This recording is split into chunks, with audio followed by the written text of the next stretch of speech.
सुनो ओ लड़की, ऐसे खिड़की से मत लटको, गिर जाओगी। तुम्हें कहाँ जाना है? अंदर डिब्बे में आ जाओ। मुझे लगता है तुम्हारे पास टिकट नहीं है, इसलिए तुम ऐसे खिड़की से लटकी हुई हो। अमन की नज़र उसके डिब्बे की खिड़की से लटकती एक औरत पर पड़ी और वह चीख पड़ा। अमन जब गाड़ी रुकी थी तो वॉशरूम के लिए अपने डिब्बे से निकल कर चला गया था। जब वापस आया तो ट्रेन धीरे धीरे रफ्तार पकड़ रही थी। वो कोई राजस्थानी वेशभूषा पहने हुए थी, बड़ी ही मासूम सी लग रही थी। ऐसे लग रहा था जैसे उसकी आंखों में बहुत से सवाल हो और वो उनका उत्तर ढूंढ रही हो। अमन खोसा गया उसकी झील सी आंखों में। अमन को जब होश सा आया तो उसने देखा वो लड़की कब की उसके डिब्बे में आकर बैठ गई थी। वो नीचे फर्श पर बैठी थी।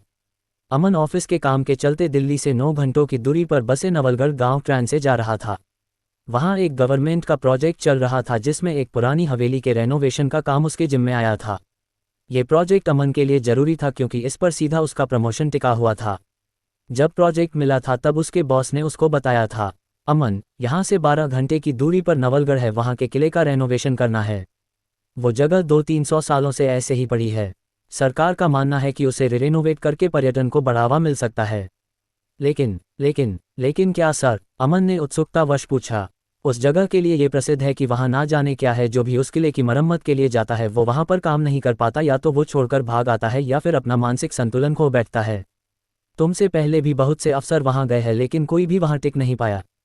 सर आप किसी बात की चिंता ना करें, मैं ये सब चीज़ों में भरोसा नहीं करता हूँ। ऐसा कुछ भी नहीं जो साइंस से ऊपर है। मैं कल ही अपने पूरे स्टाफ के साथ उस जगह चला जाता हूँ और काम देखकर आपको फ़ोन पर बता दूंगा कि वो कितने दिन में हो जाएगा।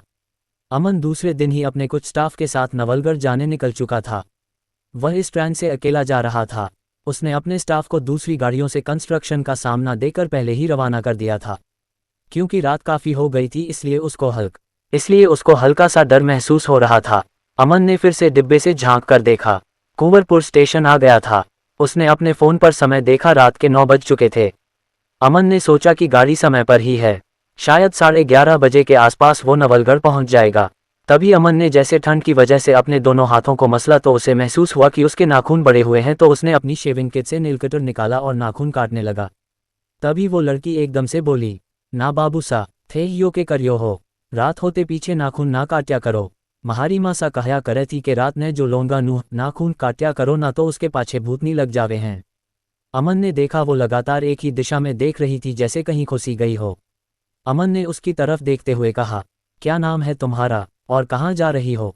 तुम्हें डर नहीं लगता? जैसे तुम खिड़की से लटक गई थी, गिर जाती तो? मुझे लोग भंवरी के नाम से जानते थे, अब तो नाम मिट ही गया है, बस साया शेष रह गया है।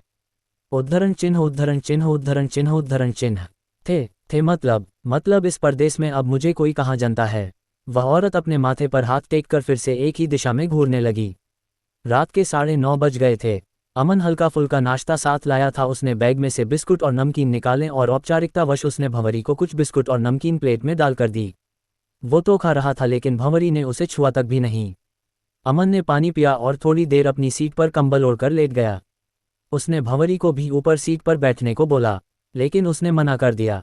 अमन देख रहा था भंवरी वैसे तो एक संपूर्ण औरत लग रही थी लेकिन फिर भी कहीं कुछ कमी सी लग रही थी उसमें।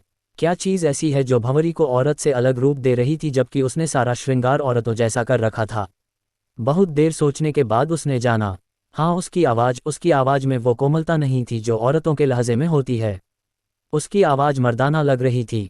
अमन को लेटे अभी 10 मिनट भी नहीं हुई थी तभी उसे बहुत ज़्यादा ठंड का एहसास हुआ।